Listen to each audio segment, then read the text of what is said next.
आमतौर पर ऐसा होता है कि कोई माँ या कोई बड़ा देखे या अपने जैसे भी लोग किसी को बाएं हाथ से देखें तो कहते हैं चलो कोई बात नहीं, अब उसकी आदत है, या ये कि अब नहीं कोई बाज आता तो चलो कोई बात नहीं।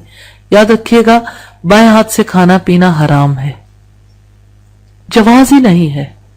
बाज लोग जब खाना खाते हैं तो पानी बाएं हाथ से पीते हैं और कहते हैं कि दाएं हाथ के साथ सालन लग जाता है और बर्तन गंदा हो जाएगा।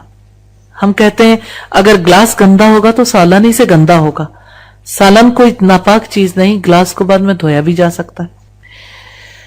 और अगर हाथों पे कोई ऐसी चीज है तो टिश्यू भी यूज कर सकते हैं, नैपकिन यूज कर सकते हैं। इसके अलावा शहादत की उंगली और अंगूठे का हल्का बनाकर भी ग्लास को पकड़ा जा सकता है।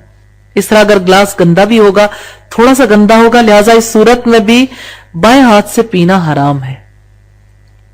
हराम सिर्फ जरूरत और मजबूरी के वक्त जायज होता है, इसलिए यहां उज़र बाकी नहीं रहता, क्योंकि उज़र उसी सूरत में हो सकता है कि दायां हाथ शल हो जाए, जख्मी हो जाए कि मुंह तक इंसान हाथ ना उठा सकता, फिर बाएं हाथ से जायज होगा।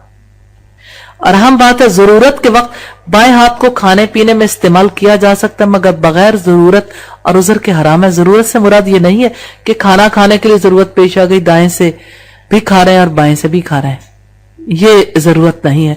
जरूरत से मुराद ये है कि दायां हाथ किसी काबिल नहीं रह गया, उठ ही नहीं सकता।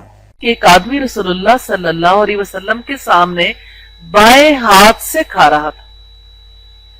रसूलुल्लाह ने फरमाया दाएं हाथ से खा। उसने कहा मैं दाएं हाथ से नहीं खा सकता। तो आपने फरमाया तुझे इसकी कभी तौफीक नहीं हो, लस्ततात, तुझे इसकी इस्तिताअत ही ना हो। उस शख्स ने ऐसा तकब्बुर की वजह से कहा था, चुनांचे वो अपना दायां हाथ मुंह तक कभी नहीं उठा सका। अस्तगफिरुल्लाह।